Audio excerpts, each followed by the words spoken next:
The Tehillat Hashem Siddur is the Siddur that is used in Chabad Minyanim throughout the entire world.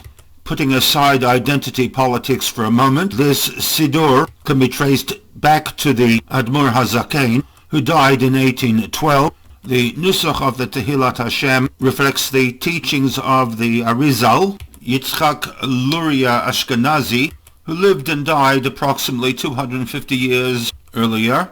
The Arizal is considered the father of contemporary Kabbalah. His Talmidim compiled his oral teachings into writing. Every custom of the Ari was scrutinized, and many were accepted, even against previous practice of the Ashkenazic tradition. The Siddur Tehillat Hashem was first published in Russia between the years of 1918 to 1920 and later reprinted in the United States in the year 1945.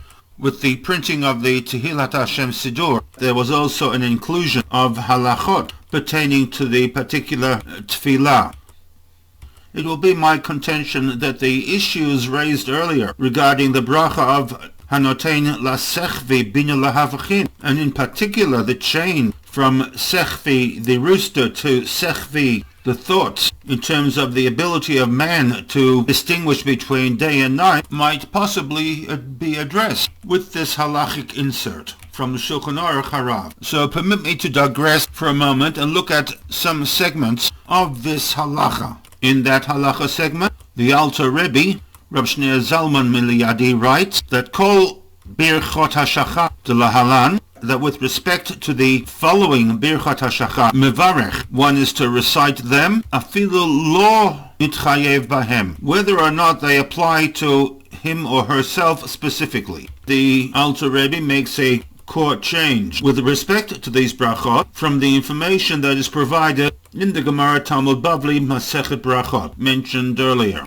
Kagon, as for example, one who is sheni'er kol halayla, one who, for whatever the reason, did not go to sleep at any time during the night, v'lo pashat begadav, v'lo lavash acherim, was still wearing the clothes that were worn the day before, he or she nevertheless is required to say the various brachot relating to, for example, malbish aromim and sha'asali kol tzarki.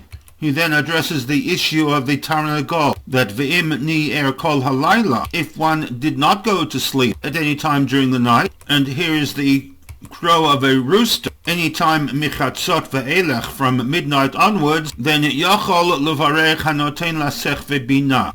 He or she can then, upon hearing the crow of the rooster, recite the bracha of hanoten lasechvi. However, kol shmiya hakodem chatzot, if one hears the crow of the rooster before midnight, then lo yavareh, the bracha of hanoten lasechvi should not be recited prior to midnight, ele yamtim ad achashiyala amud hashachar, until after daybreak. So change number one, when one compares the halacha of the Shulchan Aruch Harav to the Gemara, is that whereas the Gemara seems to link the various brachot of Birchat HaShachar to an event, suggesting that if one does not hear, for example, the crow of a rooster, one should not recite that bracha, and by extension, if one is blind, should not recite the bracha of Pakeach Ivrim, the Shulchan Aruch Harav states clearly that these brachot are recited whether or not the individual personally experiences the event addressed in the bracha. Whether or not one hears the crow of the rooster, as is the case nowadays, one still recites the bracha of Hanoten lasech ve'bina lahavchin ben yom avein laila.